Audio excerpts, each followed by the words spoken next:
제가 지금까지 2,000건 넘게 상담을 하면서 남자 여자 둘 다 회피형인 커플은 단 한 번도 본 적이 없습니다. 과연 우연의 일치일까요?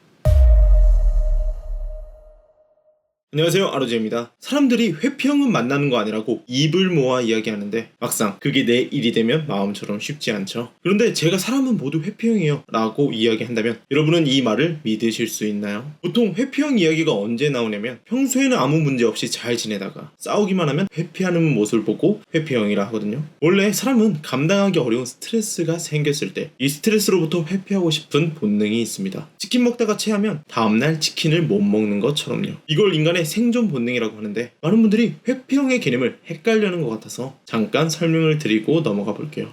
연애할 때 회피형이란 무엇이냐? 통제할 수 없는 상황에서 상처받고 싶지 않은 사람을 뜻합니다. 싸우는 과정을 통해 알아보면 일반적인 커플은 문제가 생겼을 때 대화를 통해 서로의 잘못을 인정하며 해결점을 찾으려고 하는데 회피형은 너와 나는 성향이 달라서 해결점을 찾아도 잠깐일 뿐이다. 어차피 해결되지 않을 문제인데 굳이 대화에서 감정 소모하지 말자 라는 식으로 생각해버립니다. 왜? 해결점을 찾는 것 자체가 나에게도 문제가 있다는 걸 받아들여야 하거든. 이때 여러분이 내가 변할게, 달라질게 이야기해봤자 그건 진짜 너의 모습이 아니라며 부정해버립니다. 노답이죠. 이런 회피형을 다루기 위해서는 개인이 아닌 관계의 프레임으로 설득을 해야 합니다. 서로의 문제가 아니라 타협점에 맞는 행동을 하는 게 우리 연애에 도움이 된다고 이야기하는 것이죠. 그래야 나에게는 문제가 없지만 나는 연애를 위해 노력하는 멋진 사람이라는 생각이 들면서 갈등 상황을 이해하게 됩니다. 여기까지가 기본적인 회피형의 특징이고 지금부터는 실제 연애에서 여러분을 혼란스럽게 만드는 가짜 회피형에 대해 설명드리겠습니다.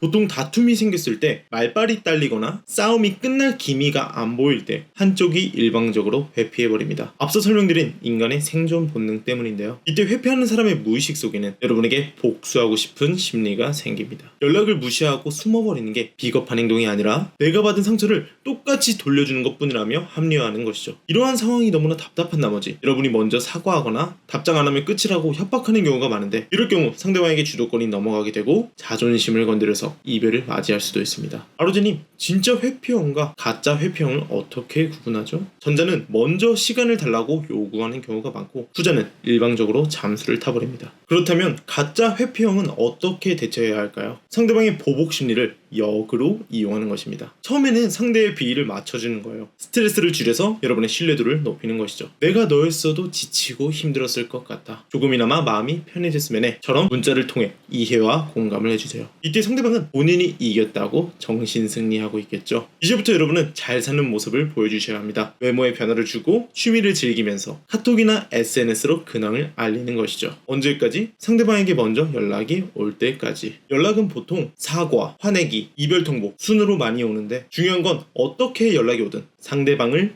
밀어내야 합니다. 왜 그런지는 영상 마지막에서 설명드릴게요. 여러분이 밀어낼 때 전해야 하는 내용은 너와 잘 맞고 즐거운 부분도 많았지만 나와 달리 너의 의지가 부족해 보여서 앞으로의 관계에 자신이 없다 입니다. 이때 상대방에게 마음이 남아있다면 본인이 더 노력하겠다며 어떻게든 붙잡을 거예요.